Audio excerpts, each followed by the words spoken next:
జకర్యా గ్రంథము 2వ అధ్యాయము. మరియు నేను తేరి చూడగా కొలనూలు చేత పట్టుకొనిన ఒకడు నాకు కనబడెను. నీవెక్కడికి పోవుచున్నావని నేనతని నడుగగా అతడు యెరూషలేము యొక్క వెడల్పును పొడుగును ఎంతైనది కొలిచి చూడబోవుచున్నానెనెను. అంతటి నాతో మాట్లాడుచున్న దూత బయలుదేరగా మరి ఒక దూత అతనిని ఎదుర్కొన వచ్చెను.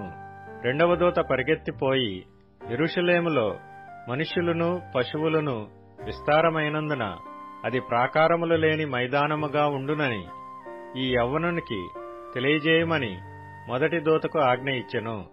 నేను దాని చుట్టూ అగ్ని ప్రాకారముగా ఉందును. నేను దాని మధ్యను నివాసినై మహిమకు కారణముగా ఉందును. ఇదే యెహోవా వాక్కు. ఉత్తర దేశములో ఉన్నవార్లారా, తప్పించుకొని రండి. ఆకాశపు 4 వాయువులంతా విశాలముగా నేను మిమ్మును వ్యాపింపజేసియున్నాను. ఇదే యెహోవా వాక్కు.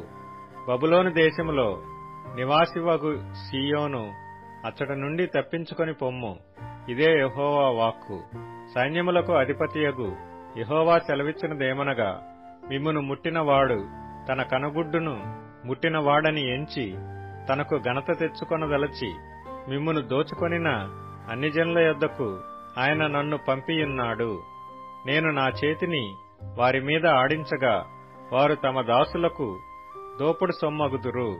అప్పుడు సైన్యములకు అధిపతియగు యెహోవా నన్ను పంపియున్నాడని మీరు తెలిసికొందురు. సీయోను నివాసులారా, నేను వచ్చి మీ మధ్యను నివాసము చేతును. సంతోషముగా నుండి పాటలు పాడుడి. ఇదే యెహోవా వాక్కు. ఆ దినమున అన్ని జనులనేకులు యెహోవాను హత్తుకొని నాకు జనులగుదురు. నేను మీ మధ్య నివాసము చేతును. అప్పుడు యెహోవా నన్ను మీ యొద్దకు పంపియున్నాడని మీరు తెలిసికొందురు. మరియు తమకు స్వాస్థ్యమని యెహోవా ప్రతిష్ఠితమైన దేశములో యూదాను స్వతంత్రించుకొనును. యెరూషలేమును ఆయన ఇకను కోరుకొనును. సకల జనులారా, యెహోవా తన పరిశుద్ధమైన నివాసము విడిచి వచ్చుచున్నాడు. ఆయన సన్నిధిని మౌనులై ఉండుడి.